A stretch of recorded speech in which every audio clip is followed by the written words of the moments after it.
Welcome to the next episode in our series on Let's Talk Ageing. And it's a series where we're talking to thought leaders and people in the community sector and more generally about the issues of confronting older people, how they themselves are approaching older age, particularly as Australia becomes an older society. Delighted today to have Bev Lange with us, and Bev's with the EAAA, which is the Elder Abuse Action Australia, and it's a terrific organisation which was formed a few years ago. So welcome, Bev.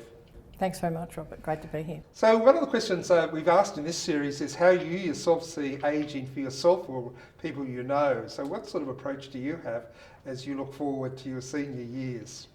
When I was considering how I think about ageing, I sort of had the most sort of ageist response of, I don't want to age, I don't want to get older, how did I get to the number that I'm at? But in fact, I'm very comfortable. I've recently turned 67. I'm still incredibly active in the workplace and can't really envision not working. And my partner and I have been talking about how we work our lives around how we age, and she is 10 years older than me. So there's some interesting balancing acts we've got to strike. And we've had conversations about, well, if one of us was left, what would the other do? Where would we live? Let's have that conversation, because I'm probably more interested in engaging in that thought process. Right. And so I've been doing a lot of reflecting on what I want to do, and I think it's, as I get older and maybe drift away from work, I think it's going to be a time of exploration for me. Do you think Australia is a hard place to grow old in? I mean, looking, you've been around the sector, you've been around a lot of issues.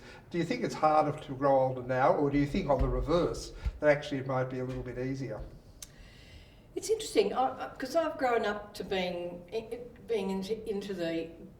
able to embrace the digital age, I suppose. I feel more comfortable about the information that I can access. Mm-hmm.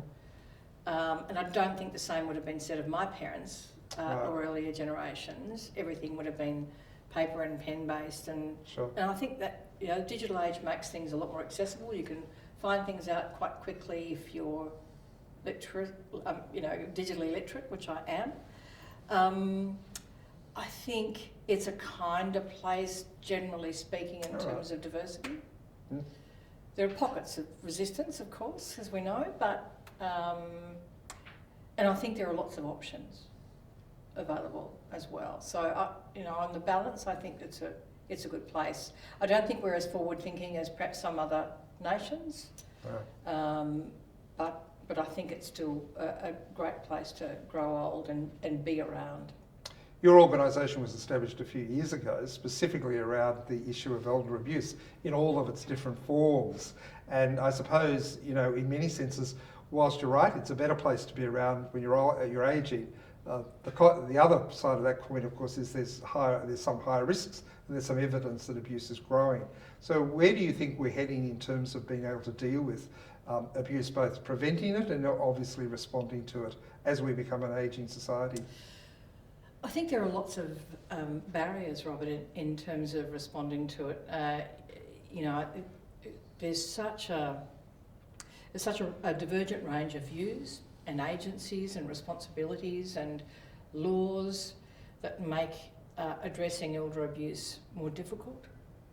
I think there's, if I can talk about response before I talk about prevention, in terms of response, there's so many limitations. If I just think about courts, if you're an older person, you have your adult son living in your house, you've got to go to the Supreme Court to get them evicted. I mean, that is just a nonsense in my mind. And trying to resolve any elder abuse matter, you've got to go to the court, which says you've got to spend money, you've got to take time, you've probably got to charge your adult child.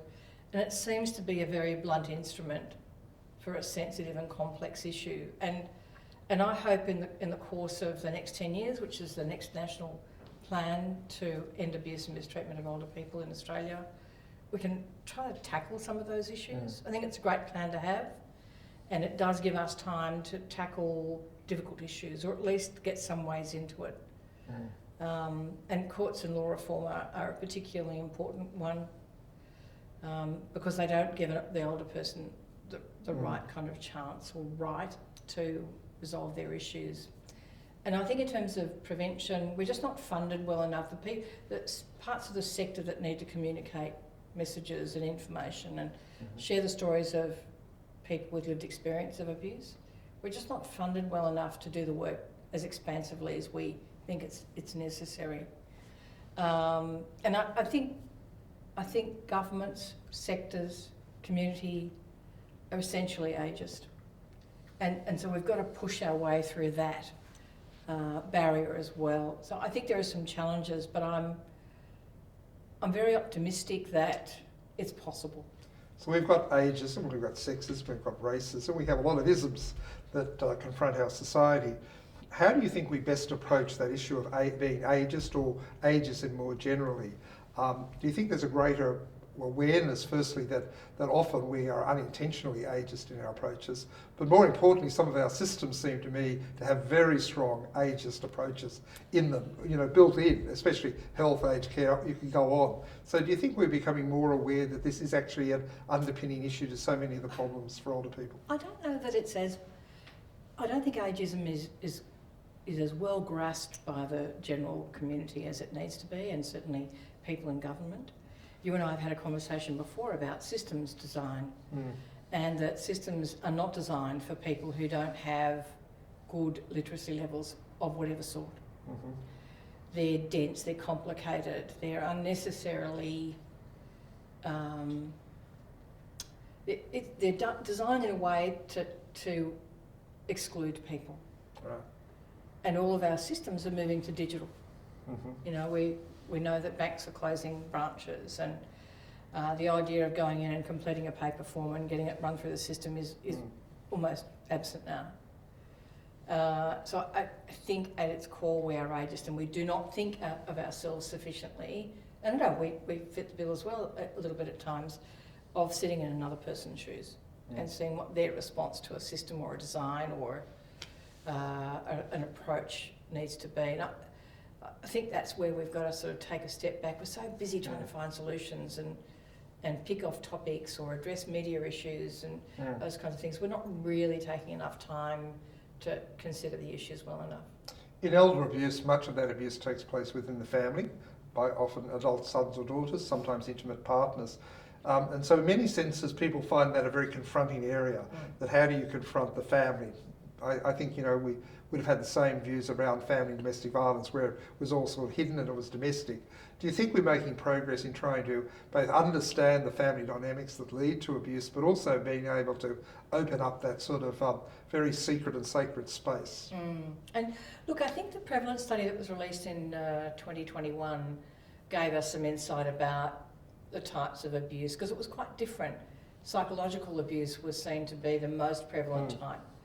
And that was different to what we'd understood. The sector had said it's financial. Sure. So lots of things were set up, legal services and mediation and such. And I think we're a long way behind in terms of psychological supports and things like how do you address coercive control, for example, or an adult child isolating their parent, maybe stealing their medication, those kinds of things.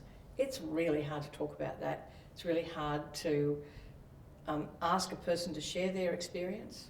And of course, when you're in, you talk to the media, they only want an older person to talk about their lived experience. They don't believe that it occurs without that extra evidence. So I think continuing to draw out conversations, we're doing a project at the moment that's recording some podcasts of people with direct lived experience or a person who's been asked to share the story on behalf of someone else. We've also got someone whose family member was involved in abusing their parents, and they're telling that story from their own perspective.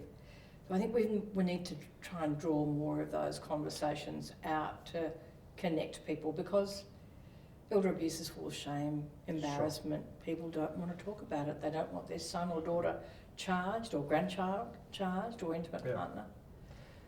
So it's a very complex area. One of the things you've got going is Compass, which is really your information or knowledge hub, I think you call it, which is trying to really send out the messages and educate people and communities in different ways. What do you think the biggest message that from that experience has been in terms of trying to send the message through? What sort of do you think really works when you're trying to promote this particular issue, which is, as we said, very sensitive? So a lot of our content is necessarily difficult to consume in terms of the subject matter. So what we've been trying to do is blending the light and shade. So we'll do an article about eating well in your 60s, 70s and 80s. Right. So at its core, it's a preventative, albeit drawing a slightly long bow, mechanism, because we know being healthy, physically healthy and having good mental health is a preventative factor. We bring lots of people into Compass by publishing that kind of article. Right. And then hopefully when they're there, they can explore other elements about better understanding the different types and looking at some resources and perhaps finding a service provider to have a conversation with. So that's our strategy at the moment, trying to get mass in and hopefully consume more information. I think it's terrific, that light and shade, trying mixing the good and the not so good is the way that I think really does resonate with older people and perhaps service providers and their staff as well, because they're the ones we really have to educate a lot because they're the ones that are seeing it. Have you thought very much about that in relation to the staff? We've got a new aged care system coming up. We've got aged care reforms. Ageing has been spoken about largely about a systems response. But do you think that the staff that are interfacing with older people really are starting to understand this issue and are real observers of what's happening and therefore have some obligation to respond to it? Our experience so far is that the core organisations who work in the sector of elder abuse have a very good understanding, but those that sit outside that. So, for example, we're doing some work with some care finders and care coordinators as a pilot, and we're providing some very foundational information about elder abuse. And at the moment, their knowledge isn't as strong as I'd like it to be, and I think that's generally the case across medical, clinical settings, financial institutions, lawyers. I think there's a long way to go, and the work we're doing at the moment is going to help us with that. Well, that's terrific. So World Elder Abuse Day happens every year. Have you got a particular message for this World Elder Abuse Day in 2025? Well, we're going to, our message is stand up, speak out. It's the theme of our conference next year in the Gold Coast in July 2026, and we're wanting to explore what it takes to stand up and speak out, and you're very generously offered to be part of that discussion along with your predecessor Kay Patterson and Russell Westacott, who's on the Council of Elders. And we want to understand that, what it takes, because the Australian Law Reform Commission 2017 talked about it being elder abuse was everybody's business.